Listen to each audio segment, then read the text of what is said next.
Depuis quelques mois, c'est systématique ici à Bamako. Il y a chaque semaine un rassemblement, une manifestation où vous allez le voir, la France est désignée comme le coupable de tous les problèmes. Aujourd'hui, c'est une association de commerçants qui tient un meeting très politique. Ici, tout le monde soutient cet homme, le colonel putschiste Assimi Goïta, qui a pris le pouvoir il y a 1 an et demi, à la tête de ce qu'ils appellent la transition. Cette transition, on veut tous qu'elle continue. Et la transition, avec ou sans la France? Il faut qu'elle dégage, oui ou non?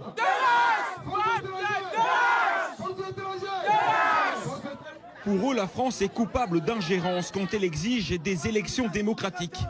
Coupable aussi de ne pas avoir réussi à rétablir la sécurité. Il faut reconnaître ça, la France a échoué dans sa mission au Mali. 8 années sans aucun résultat. Les villages, ça brûle. Les enfants meurent chaque jour. Mais et ça, c'est à cause de la France? mais ils sont là pour combattre ça, ils sont venus pour ça.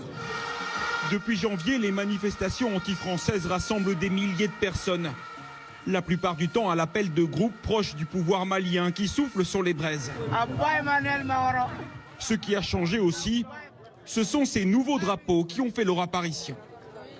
Vous pouvez nous expliquer ce que c'est? C'est le drapeau russe. Le drapeau russe? Comment ça se fait que dans un rassemblement aujourd'hui à Bamako, il y a un drapeau russe?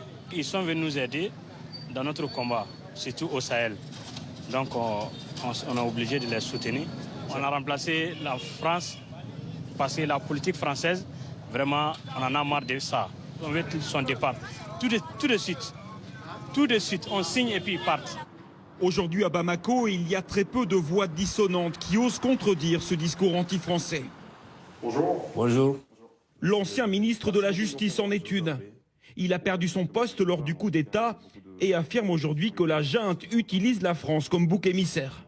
Quand on monte un bouc émissaire, on oublie les problèmes qu'on a.